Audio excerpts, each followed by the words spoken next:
नमस्कार दोस्तों, विनीत पांडे आपसे मुखातिब हूँ। एग्ज़ाम कल है और एक छोटी-सी बातचीत बहुत ज़रूरी है। दोस्तों, बहुत सारे बच्चों का विश्वास था कि हम एक लड़ाई लड़ रहे हैं और हम इस लड़ाई में ज़रूर जीतेंगे। दोस्तों, कई बार जीतना या हारना मायने नहीं रखता। मायने ये रखता है कि हमने सच की लड़ाई लड़ी। मैं लगातार अपने कमेंट्स देख रहा हूँ यूट्यूब में, बहुत सारे बच्चे हैं, परेशान हैं। वो कह रहे हैं कि सर क्या होगा रिज़ल्ट का? क्या होगा एग्ज़ाम का? एनटीए लगातार उस पे सवाल उठ रहे हैं और हम जिस एग्ज़ाम में जा रहे हैं, वो एनटीए ही करवाता है। वहीं कुछ बच्चों के ये भी प्लान थे, ये भी कमेंट्स थे कि सर पढ़ाई डिस्टर्ब हो गई है और हमें ये लड़ाई नहीं लड़नी चाहिए थी।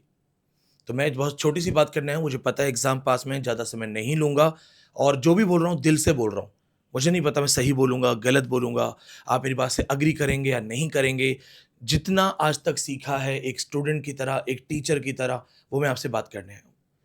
हमने आवाज़ क्यों उठाई? एग्ज़ाम पोस्टपोन करवाने से क्या फ़ायदा था? और क्या एग्ज़ाम पोस्टपोन करवा देने से ज़िंदगी में कभी एग्ज़ाम नहीं होता?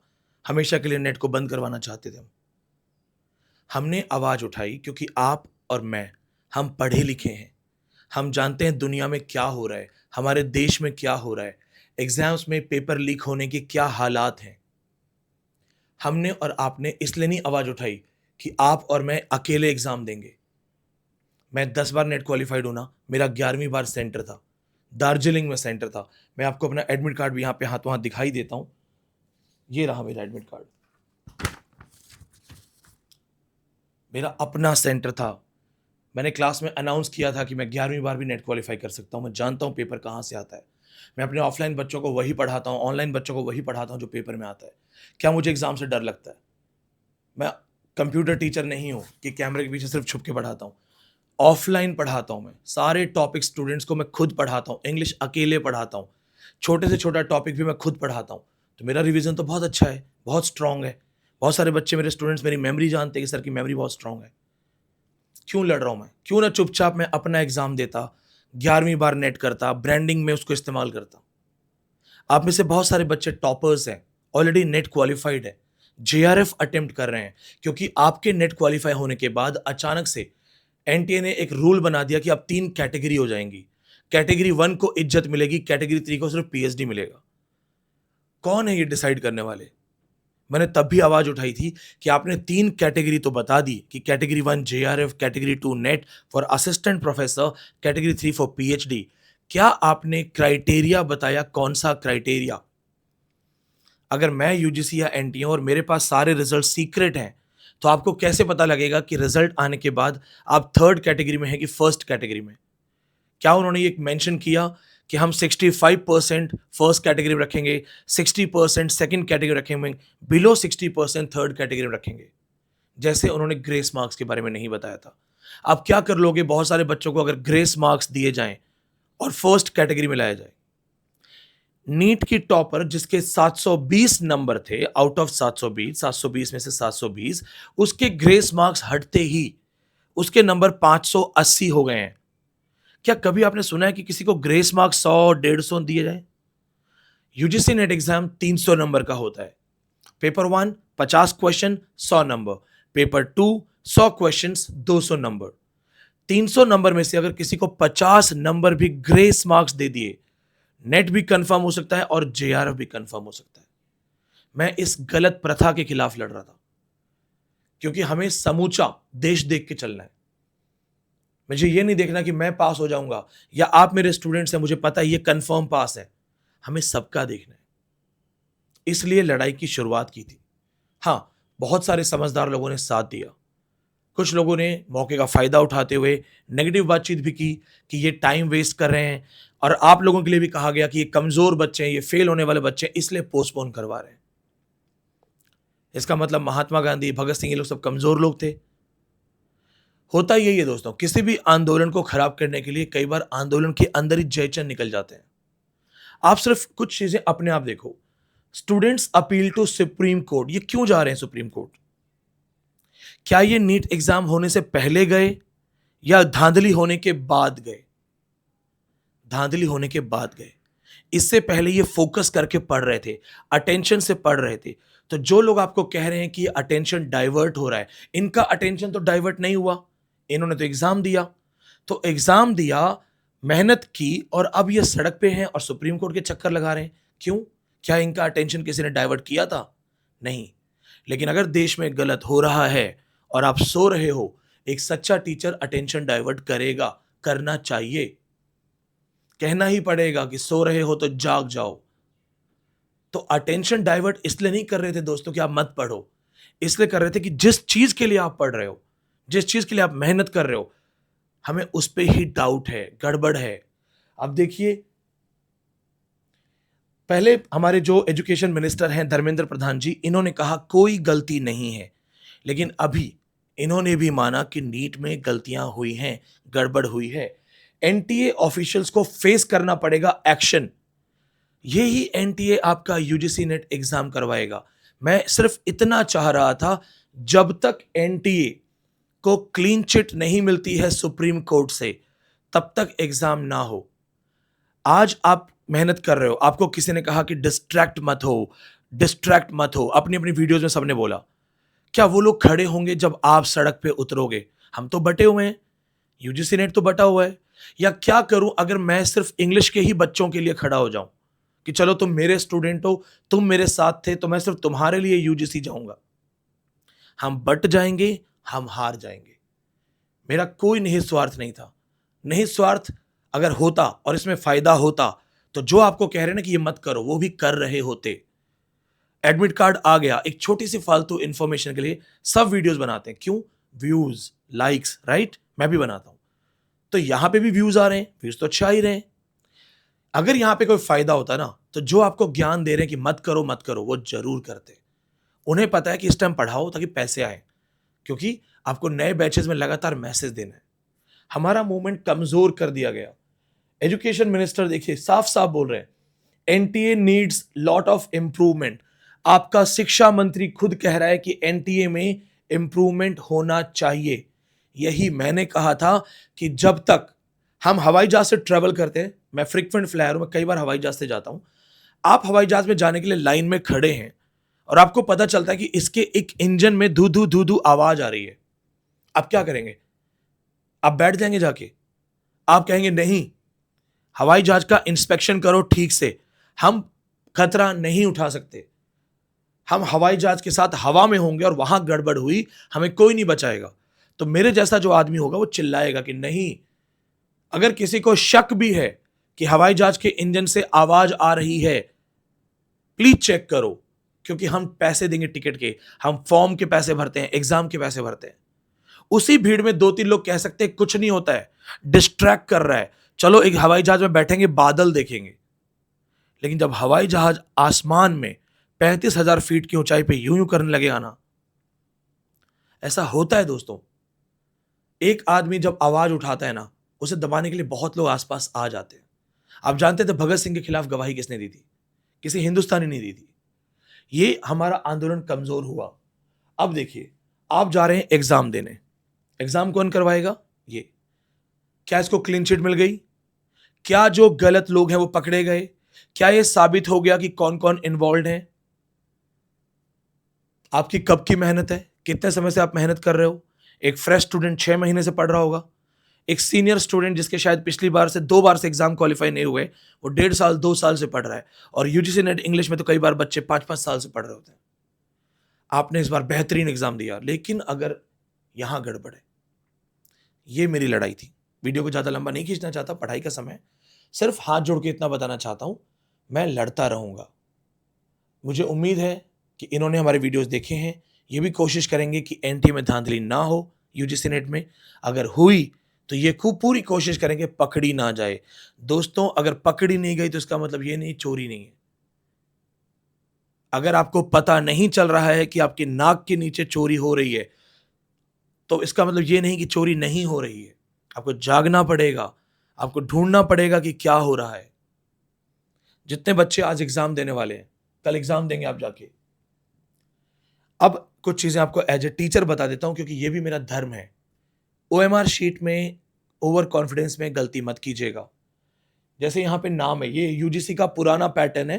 60 क्वेश्चन और 50, पहले 60 आते थे पेपर 1 में और इंग्लिश में 50 आते थे, या पेपर 2 में 50 आते थे। रोल नंबर के डब्बे काउंट कीजिएगा पहले। अपना रोल नंबर काउंट कीजिएगा, और कई बार जीरो ऊपर होता है और कई बार जीरो सबसे नीचे होता है। ब्लैक करते समय जरूर ध्यान रखिएगा। यूजीसी ने कहा है कि ब्लू पेन, ब्लैक पेन, तो आप कोशिश कीजिएगा कि दोनों पेन लेके जाइए। कई बार एग्जाम में पेन बंद हो जाते हैं, क्योंकि गर्मी का समय है। कोई भी पेन आपकी स्याही छोड़ना शुरू कर सकता है। अगर पेन ने स्याही छोड़नी शुरू कर दी तो ये आंसर सारे खराब हो जाएंगे। तो सजेशन ये है कि 2 से 3 छोटे छोटे पेन ले जाइए। पहली चीज एक आपको मैं और बताता हूं, हो सकता है वो आपको पेन वहां पे दें, पर आप अपनी तरफ से जो शीशे के ट्रांसपेरेंट पेन होते हैं, जिसमें ट्रांसपेरेंट प्लास्टिक होता है, उसको लेके जाइएगा, पेन अलाउड होगा। ट्रांसपेरेंट वाटर बॉटल लेके जाइए। आधार कार्ड की कॉपी, साथ में कोई भी एक आईडी कार्ड की कॉपी जरूर रखिएगा। अगर आप पैसे अपने साथ रखना चाहते हैं, खुले पैसे रखिए, बहुत ज्यादा नहीं। मोबाइल फोन्स, पर्स और आपकी बेल्ट, जो बॉयज हैं, ये बाहर रखवा ली जाएंगी। अगर आपने ऊंचे जूते पहने, लॉन्ग बूट्स पहने, चेक होंगे। महिलाओं को रिलीजन के अकॉर्डिंग हो सकता है आपको कहा जाए कि आप या तो अपना फेस रिवील कीजिए या प्रॉपर चेक करवाइए, या फिर ये भी हो सकता है कि आपको हो सकता है बोला जाए कि कुछ ज्वेलरी या कोई ऐसी चीज जो उनको ऑब्जेक्शनेबल लग रही है, वो बोल सकते हैं कि बाहर उतारें। लखनऊ में मैंने इस पर एक वीडियो भी बनाया था। फीमेल कैंडिडेट से इन्विजिलेटर्स ने बहुत असभ्य तरीके से उनकी चेकिंग की थी, ड्रेसिंग्स की एंड ऑल। उस पर भी मैंने एक वीडियो बनाया था और बताया भी था कि ये गलत है। आप ऐसे चेक कर रहे हो जैसे आतंकवादी आए हुए हैं, ऐसा नहीं है। स्टूडेंट्स को स्टूडेंट्स की तरह चेक करो। दूसरी चीज, सभ्यता का पालन करो, और आपको अपनी तरफ से सारे डॉक्यूमेंट, सारे इंफॉर्मेशन का ध्यान रखना है। एक चीज और देखिएगा, जब ओएमआर शीट मिलेगी उसके नीचे एक कार्बन कॉपी होती है ग्रीन कलर की। कई जगह पे आपको ग्रीन कलर की कार्बन कॉपी मिलने के चांसेस होंगे। ओके, शायद यहां पे भी नहीं है। जैसे ये रेड है वैसा ही ग्रीन होगा। यहां पे लिखा होगा कि आप इसको फाड़ सकते हैं, अलग कर सकते हैं।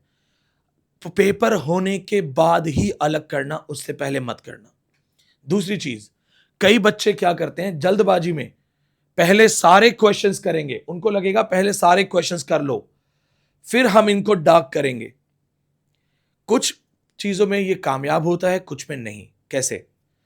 आपने पहले पूरा पेपर किया, अब पूरा पेपर करते समय पेपर 1, पेपर 2 दोनों आपके पास है, क्योंकि दोनों की ओएमआर शीट आपके पास है। आपको समय का अंदाजा नहीं मिलेगा, और जब आप जल्दबाजी में डार्क करने लगेंगे इनको, आंसर्स को, एक भी ऊपर नीचे हुआ, पूरी सीरीज खराब हो जाएगी। मेरा अपना एक जानकारी में दोस्त था जिसने अंतिम 37 क्वेश्चन लाइन से गलत किए थे। वो पेपर में देखता था ए ए, बी बी, सी सी, पर वो भूल गया कि एक बीच में गलत हो चुका है और उसने पूरी सीरीज मिस कर दी है। उसे कॉन्फिडेंस था वो जेआरएफ करेगा, वो फेल हो गया, जो जेआरएफ का कॉन्फिडेंस लेके घूम रहा था। तो प्लीज, बेस्ट सजेशन ये है, जो क्वेश्चन आपको 100% कंफर्म है, जो क्वेश्चन आपको 100% कंफर्म है, उससे पहले ब्लैक कर दो। ये मैं करता हूं। या फिर आप 15-15 क्वेश्चंस या 20-20 क्वेश्चंस का स्लॉट लेके चलो। पहले 20 क्वेश्चन ठीक से टिक कर लो, फिर आप ब्लैक करो।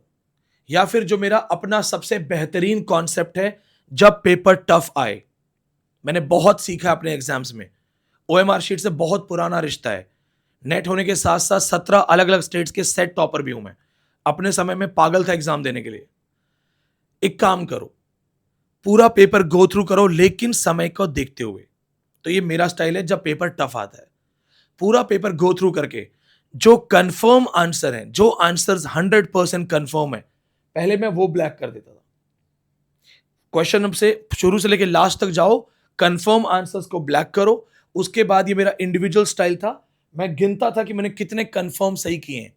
सपोज मैंने देखा कि 100 में से 37, 38 मेरे कंफर्म सही हैं, फिर मुझे कॉन्फिडेंस आता था कि यार ये तो कंफर्म है, अब इसके आगे लगभग 60 क्वेश्चन और करने हैं, समय मेरे पास 2 घंटे का है।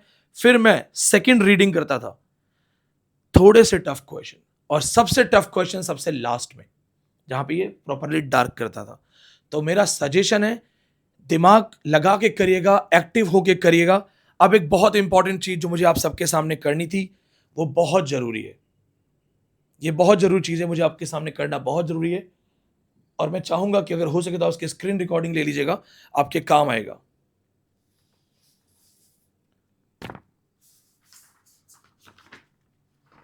ये मेरा एडमिट कार्ड है मेरे अपने एग्जाम का, जो कि मेरा 11th नेट हो सकता था। ये उसकी कॉपी है। प्रूफ के लिए मुझे अपना एक उसको रखना है, ये कॉपी है। मैं एनटीए का विरोध करता हूं और मैं एग्जाम नहीं दूंगा। मैं एनटीए का विरोध करता हूं, मैं एग्जाम नहीं दूंगा। लेकिन आपको ऐसा नहीं करना है। मुझे दार्जिलिंग जाना था एग्जाम के लिए, मैं नहीं गया इस लड़ाई की वजह से।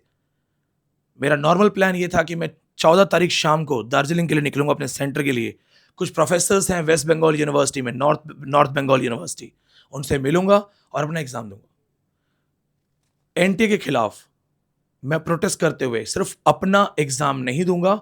और मैं आपसे रिक्वेस्ट करता हूं ऑन कैमरा, प्लीज, ये मेरा इंडिविजुअल चॉइस है, ये मेरा अधिकार है, संवैधानिक अधिकार है, आप मत कीजिएगा।